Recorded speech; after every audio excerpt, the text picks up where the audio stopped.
तू अभी भी जीवित है? हाँ पिताश्री, भगवान विष्णु की कृपा से मैं बच गया। किंतु मैं आपसे ये पूछता हूँ कि आपके आज्ञा अनुसार मेरा वध हो जाता तो क्या आप मुझे पुनः जीवित कर सकते थे? बंद कर अपना प्रलाप। गुरुदेव कहाँ है? कहाँ है गुरुदेव? मैं यहाँ हूँ दैत्येंद्र। ये मैं क्या देख रहा हूँ गुरुदेव? चंड और अमर के निर्जीव स्वर, आपका पहली बार झुका हुआ सिर, और ये जीवित दुष्ट प्रहलाद, ये मैं क्या देख रहा हूँ गुरुदेव? कहीं मैं स्वप्न तो नहीं देख रहा? नहीं वत्स हिरण्यकशिपु, ये सत्य है, अत्यंत कटु सत्य। मैंने कृत्या क्रिया द्वारा प्रहलाद का अंत करना चाहा था, परंतु राक्षसी कृत्या ने उल्टे मेरे दोनों पुत्रों षंड और अमर को मार डाला। किंतु ये दोनों तो जीवित हैं गुरुदेव, ये दोनों तो जीवित हैं। यही तो खेद और लज्जा का विषय है। मेरे दोनों पुत्रों का जीवन तुम्हारे विरोधी पुत्र प्रहलाद की दया का दान है। मेरी शक्ति तुम्हारे पुत्र की शक्ति के समक्ष हार गई। मैंने आज तक कभी हार नहीं मानी, किंतु आज मैं अपनी हार स्वीकार करता हूं। नहीं गुरुदेव, नहीं।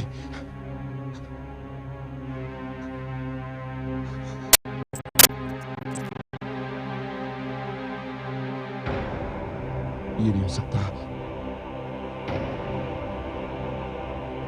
ये नहीं हो सकता। मैं ऐसा नहीं होने दूंगा, ऐसा कदापि नहीं होने दूंगा। तेरे विष्णु ने मेरे भाई को छीना, मेरी बहन को छीना, और अब मेरे गुरुदेव को छीन लिया तेरे विष्णु ने।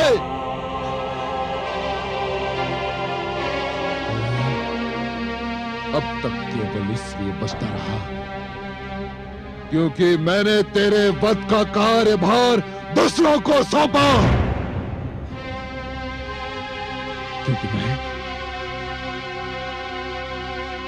तेरे रक्त से अपने हाथ नहीं रंगना चाहता था, किंतु अब ये अशुभ कार्य मुझे स्वयं करना होगा। नहीं, स्वामी छोड़ दीजिए मेरे पुत्र को। हट जाइए, नहीं स्वामी, नहीं, हट जाइए। नहीं।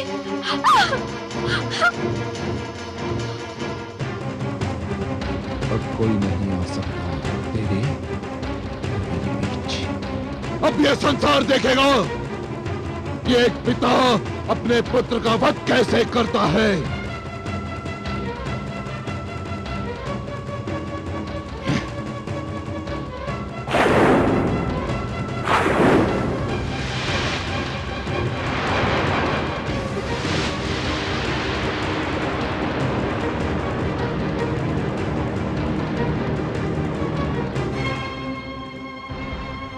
अब मैं इस आसुरी खड़क से तेरा शीश उतारूंगा। सारे संसार में घुमाया जाएगा तेरा शीश, ताकि संसार में जो भी विष्णु भक्त बचा है तेरा कटा हुआ शीश देखकर विष्णु का नाम भूल जाएगा। मैं यहां बैठे सबको चेतावनी देता हूं कि कोई मेरे और इस दुष्ट के बीच आने का साहस न करे। हे आदरणीय पिताश्री, मेरे और आपके बीच तो कोई बहुत पहले से आरंभी से उपस्थित है। कौन है वो? मेरे श्री विष्णु भगवान। नहीं प्रहलाद, कहाँ है वो? मुझे क्यों नहीं दिखाई देता? आप अपने मन से झूठा अहंकार हटा दीजिए, वे आपको भी दिखाई दे जाएंगे। झूठ बोलता है तू, झूठ बोलता है। तेरे विष्णु में इतना साहस नहीं कि वो मेरे भगवान हिरण्यकशिपु के समीप आ सके। समीप नहीं पिताश्री, वे तो आपके भीतर भी है, बस आप देखने का प्रयत्न नहीं करते। तू रोक ले अपनी जीभ, रोक ले, अन्यथा सबसे पहले मैं तेरी जीभ काट कर फेंक दूंगा, जिस पर तू बार बार मेरे भ्राता श्री और बहन के हत्यारे का नाम ले रहा है। आप जीभ काट देंगे तो मैं मन ही मन उनका नाम लूंगा। मेरे विष्णु के लिए स्मरण ही पर्याप्त है। वे हर मन में है, कण कण में है। अच्छा, तो तेरा विष्णु तेरे मन में है, हर कण में है।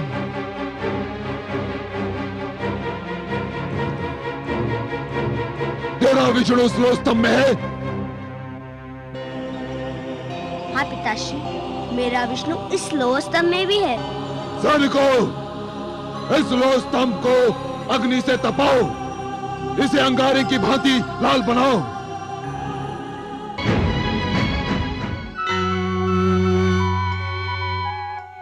विष्णुलोक में आपका स्वागत है आदि प्रजापति। हे लक्ष्मी नारायण, रोकिए, इस नरसिंहार को रोकिए, नहीं तो अनर्थ हो जाएगा। आप ही कोई उपाय बताइए ब्रह्मा जी। मेरी समझ में नहीं आ रहा है। मैंने प्रहलाद के भाग्य लेख में उसे हिरण्यकशिपु के हाथों मारा जाना नहीं लिखा है। दूसरी ओर मैंने हिरण्यकशिपु को भी ऐसा वरदान दे रखा है कि वो मर नहीं सकता।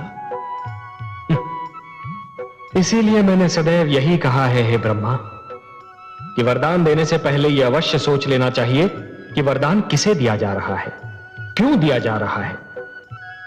जिसे यह वरदान दिया जा रहा है वो व्यक्ति इस वरदान का पात्र है भी या नहीं, और यदि है भी तो क्या वो उस वरदान का उचित उपयोग करेगा या नहीं। वो उस वरदान को आत्म सुख का उपहार मानेगा या दूसरों को दुख देने का शस्त्र। हे ब्रह्मा, जिस प्रकार शिशु के हाथ में खड्ग थमा देना अनदेखे संकट को निमंत्रण देना है, उसी प्रकार एक दुष्चरित्र व्यक्ति को वरदान दे देना अपने लिए और सृष्टि के लिए घातक घटनाओं को निमंत्रण देना है। आप सत्य कहते हैं, पर धनुष से बाण निकल चुका है। वरदान तो मैं दे चुका हूं, अब क्या हो सकता है। आपको कुछ तो करना ही होगा। मेरे वरदान के अनुसार हिरण्यकशिपु न दिन में मर सकता है, न रात में, न घर के भीतर मर सकता है, न घर के बाहर, न धरती पर मर सकता है, न आकाश में, न कोई पशु से मार सकता है, न मानव अथवा देवता, न कोई अस्त्र उसकी मृत्यु का कारण बन सकता है, और न ही शस्त्र।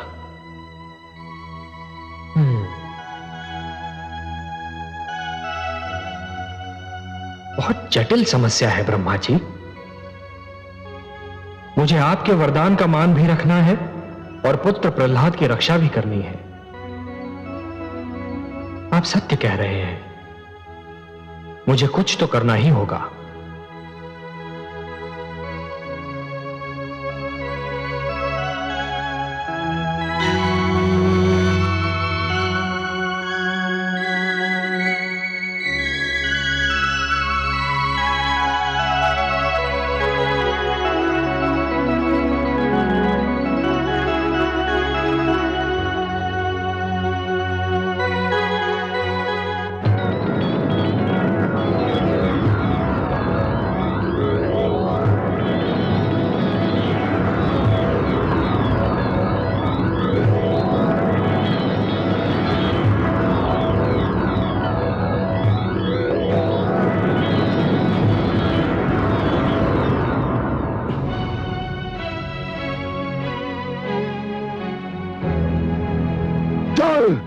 नहीं स्वामी, मत ले जाइए मेरे लाल को, छोड़ दीजिए उसे, क्षमा कर दीजिए, मत ले जाइए उसे, क्षमा कर दीजिए स्वामी, मत ले जाइए, मत ले जाइए, मत ले जाइए।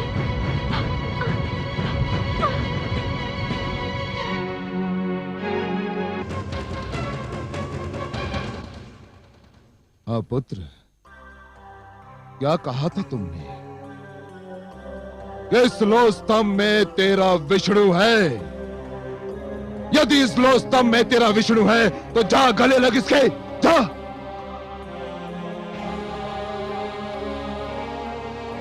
आगे बढ़ दुष्ट, अपने विष्णु का आलिंगन कर, जा। जो आज्ञा पिताश्री, आपका आशीर्वाद चाहिए। ओम नमो भगवते वासुदेवाय। ओम नमो, ओम नमो।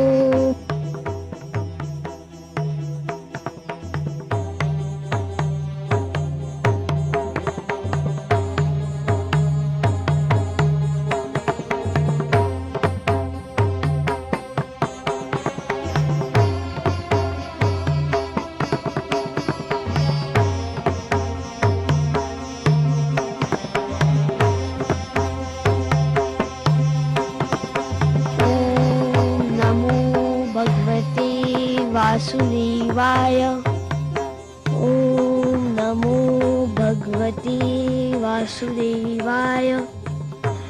ओम नमो भगवते वासुदेवाय। ओम नमो भगवते वासुदेवाय।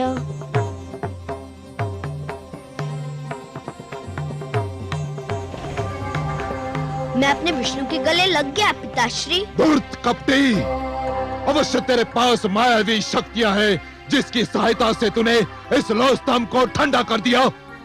सैनिकों, बांध दो इसे इसी खंबे से। आज मैं इसके प्राण लेकर ही दम लूंगा। बांध दो इसे।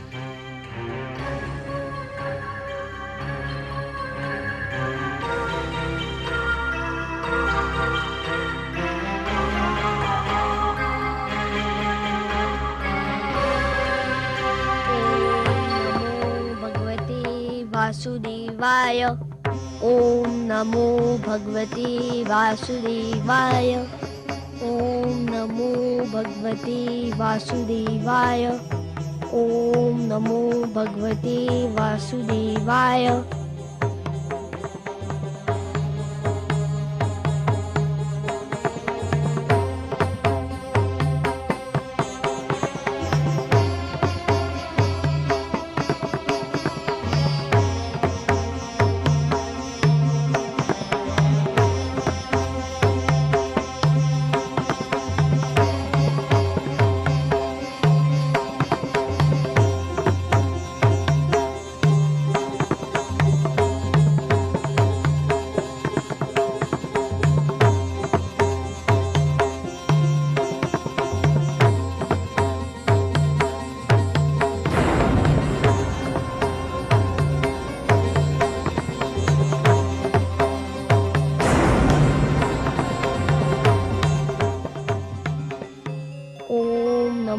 भगवते वासुदेवाय।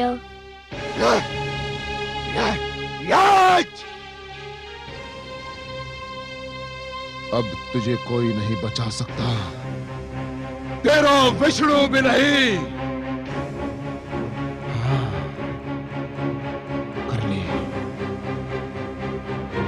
कर ले अपने विष्णु का मन भर के स्मरण कर ले।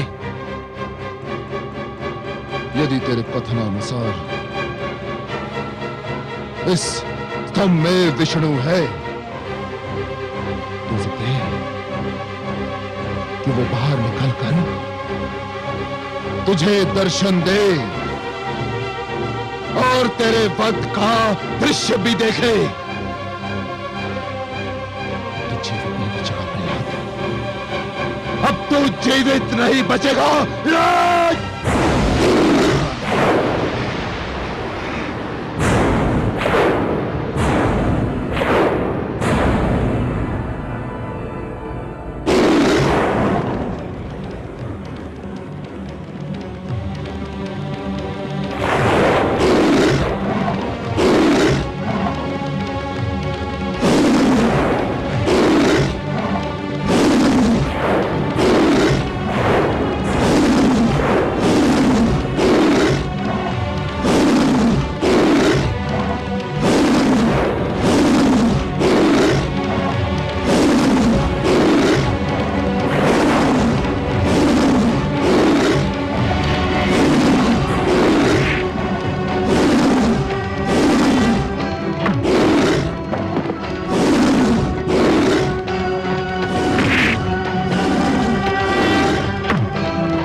आगे बताना, आगे बताना तू। कौन तू? कौन है तू? आगे बताना, आगे बता रहा तू।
छोड़ दे मुझे, छोड़ दे।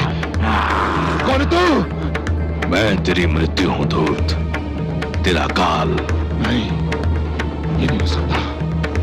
मैं नहीं मर सकता। मैं भगवान हिरण्यकशिपु हूं। मैं नहीं मर सकता। क्यों नहीं मर सकता दुष्ट? क्या तूने किसी माता के गर्भ से जन्म नहीं लिया है? ब्रह्मा जी ने मुझे वरदान दिया है। क्या वरदान दिया है? कि ना मैं दिन में मर सकता हूं, न रात्रि में। तो देख दुष्ट, इस समय न दिन है न रात्रि, ये संध्या काल की बेला है।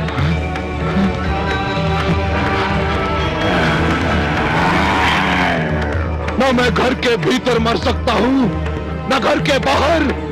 तू न घर के भीतर है न घर के बाहर, तू इस समय चौखट पर है।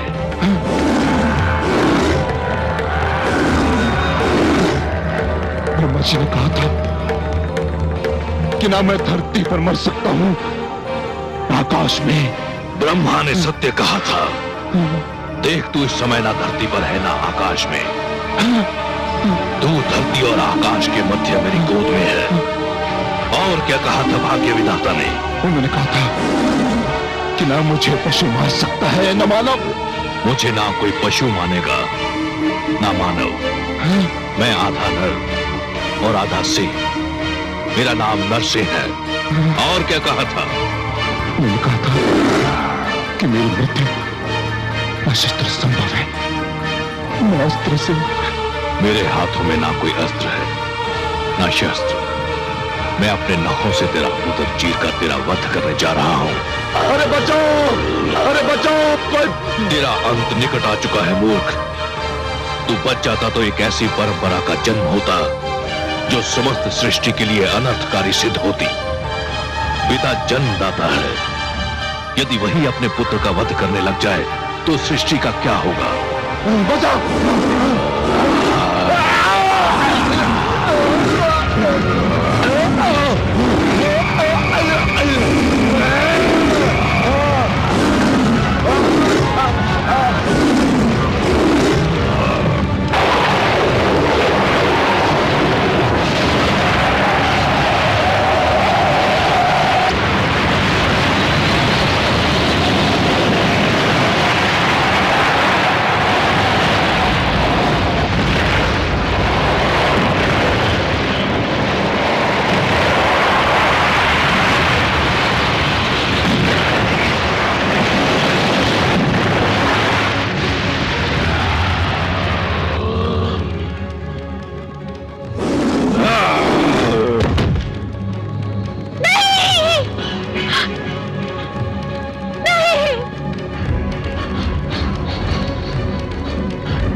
महापापी, अधर्मी, तूने मेरे भक्तों, संतों, महात्माओं और सत्य के पथ के पथिकों का जीवन संकट में डाल दिया था।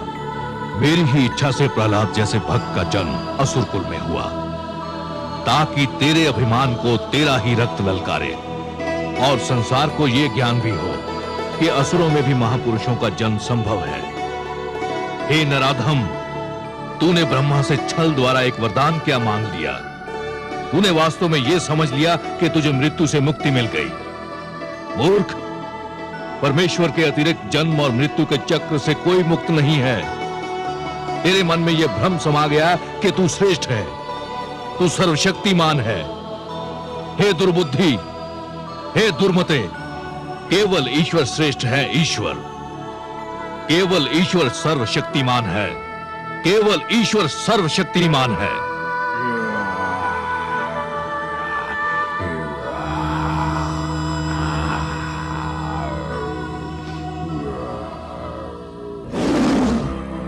शांत हो जाइए हे विश्वेश्वर, शांत हो जाइए। नहीं, आज संसार को यह ज्ञात हो जाना चाहिए कि परमेश्वर की शक्ति को ललकारने वालों का क्या परिणाम होता है।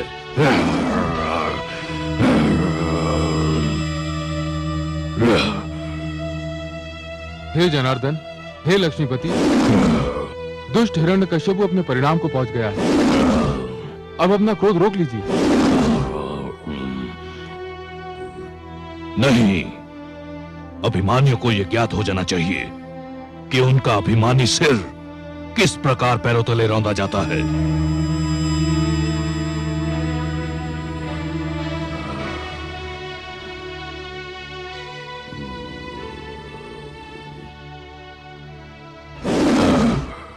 हे वासुदेव, आपने न्याय कर दिया है। हिरण्यकशिपु के शरीर के साथ उसका अभिमान भी ठंडा पड़ चुका है। अब अपने प्रकोप को समेट लीजिए, नहीं तो समस्त सृष्टि उसकी चपेट में आ जाएगी। इस पापी ने स्वयं को ईश्वर कहा था, स्वयं को सर्वशक्तिमान कहा था, मेरे भक्तों को कष्ट दिया था। देख ले, आज समस्त संसार देख ले कि स्वयं को ईश्वर कहने वाले, स्वयं को सर्वशक्तिमान मानने वाले किस प्रकार धूल में मिला दिए जाते हैं।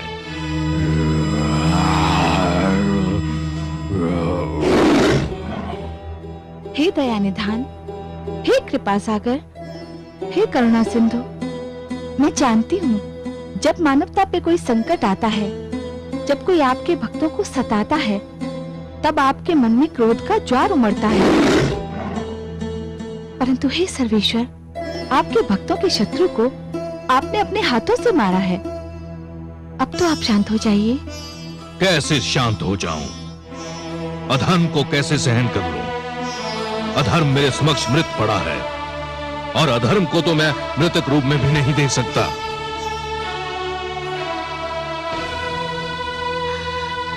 पुत्र,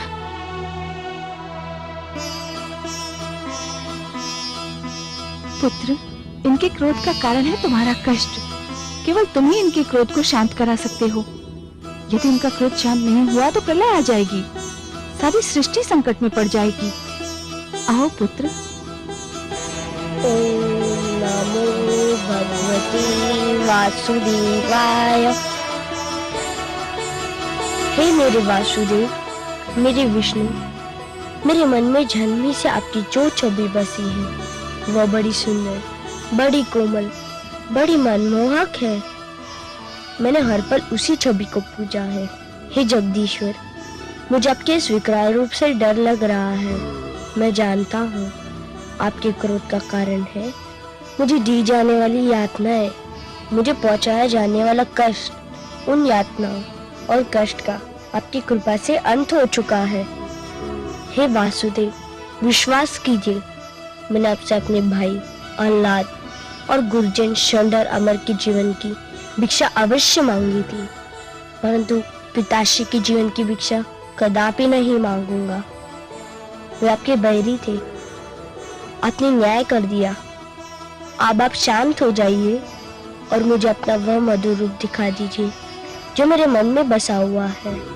हे वासुदेव, मेरी विनती सुन लीजिए, मेरी प्रार्थना स्वीकार कर लीजिए।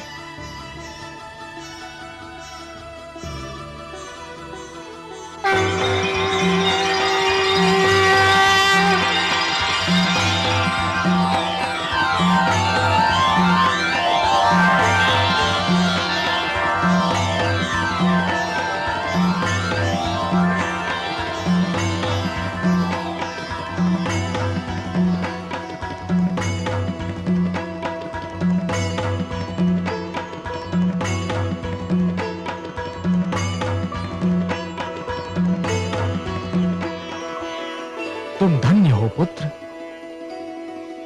तुम धन्य हो। तुमने असुरों के बीच भक्ति की सुगंध फैलाई। तुमने दानवता के अंधकार में सत्य का दीप जलाया। तुमने असभ्यता की इस कीचड़ में सभ्यता का कमल खिलाया। तुमने इतनी छोटी आयु में मेरी राह में इतने सारे कष्ट सहे, परंतु अपने धैर्य का साथ नहीं छोड़ा। तुमने सबको यह दिखा दिया कि एक गुरु कैसा हो, शिष्य कैसा हो, शिक्षा कैसी हो। मैं तुमसे अत्यंत प्रसन्न हूं पुत्र प्रहलाद, अत्यंत प्रसन्न हूं। तुम मेरे परम भक्तों में गिने जाओगे। जब तक यह समस्त संसार रहेगा, कोई भी तुम्हारा नाम कदापि नहीं भूल पाएगा।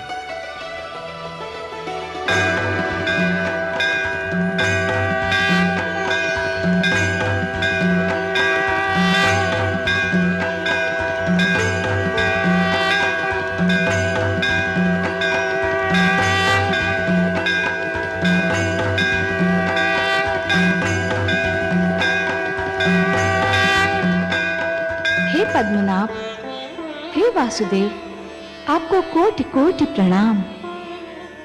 आपकी कृपा से पुनः एक बार सत्य की विजय हुई, पापी का अंत हुआ, पाप का नाश हुआ। मानवता की सबसे बड़े शत्रु हिरण्यकशिपु को आपके हाथों मोक्ष प्राप्त हुआ। महादेवी, मानव मेरी सबसे प्रिय रचना है। यह धरती तो मुझे स्वर्ग से भी अधिक सुंदर लगती है। इसलिए जब भी कोई पापी धरती की सुंदरता को नष्ट करने का प्रयास करता है, जब भी कोई नराधम मानव को या मानवता को रौंदने का प्रयास करता है, तो मैं नृसिंह बनकर उसका वक्ष स्थल फाड़ देता हूं। मैं वराह बनकर उसका उदर चीर देता हूं, या फिर मैं मत्स्य बनकर उन दुराचारियों को जल समाधि दे देता हूं।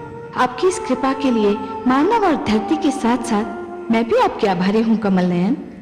जिस प्रकार आपने पुत्र प्रहलाद की रक्षा की, सारी संसार की माताओं की ओर से मैं आपको धन्यवाद देती हूँ। महादेवी, जिस प्रकार संतान को दूध पिलाने के लिए किसी माता को धन्यवाद नहीं दिया जाता, जिस प्रकार परिवार का पालन पोषण करने के लिए पिता को धन्यवाद नहीं दिया जाता, और जिस प्रकार फल देने के लिए वृक्ष को धन्यवाद नहीं दिया जाता, उसी प्रकार अपने भक्तों की रक्षा करने के लिए मेरा भी धन्यवाद देने की कोई आवश्यकता नहीं है महादेवी। मैं तो पिता हूं, सर्वेश्वर हूं, और यह समस्त विश्व मेरा परिवार है। भक्त प्रहलाद तो मेरा एक महान भक्त है महादेवी, और अपने भक्तों से मैं इतना अधिक प्रेम करता हूं कि कदाचित स्वयं अपने आप से नहीं करता। सत्य है कमल नयन, इसीलिए तो हिरण्यकशिपु पर आपके क्रोध का स्मरण करके मुझे अभी भी रोमांच हो रहा है। महादेवी, एक पापी, एक अत्याचारी कभी भी मेरी दया का पात्र नहीं हो सकता। हिरण्यकशिपु के पापों का घड़ा मेरे भक्तों से रक्त से भर रहा था। कोई भी दिन ऐसा नहीं था जिस दिन उसने मेरे भक्तों की हत्या न की हो। जिस क्रूरता से उसने विष्णु नाम के बालक की हत्या कर दी, उसी क्रूरता से मैंने भी उसका वध कर दिया। आपको उस पापी के लिए कैसा भयानक रूप धारण करना पड़ा था? महादेवी, अपने भक्तों की रक्षा करने के लिए मैं कोई भी रूप धारण कर सकता हूं। जैसे आज नृसिंह अवतार धारण करके मैंने उस पापी हिरण्यकशिपु का वध कर दिया, जो स्वयं अपने ही पुत्र का वध करना चाहता था, केवल अपने पाखंड की रक्षा करने के लिए। अपने स्वार्थ, अपनी महत्वाकांक्षा के सामने वो ना तो राजधर्म को निभा पाया, न एक पति के धर्म को, और ना ही पिता के धर्म को। मैंने उसके वंश में प्रहलाद जैसे बालक को जन्म दिया। प्रहलाद, जिसका मुखमंडल देखकर स्वयं अत्याचार को भी दया आ जाए। परंतु हिरण्यकशिपु को दया नहीं आई महादेवी। महादेवी, यह धरती मैंने ऐसे अत्याचारियों के लिए नहीं बनाई। यह धरती मैंने ऐसे हत्यारों के लिए नहीं बनाई। इस धरती की सुंदरता धमाके से उजाड़ने के लिए मैंने नहीं बनाई महादेवी। इसलिए आज मैं यह पुनः घोषणा करता हूं, परित्राणाय साधूनाम विनाशाय च दुष्कृताम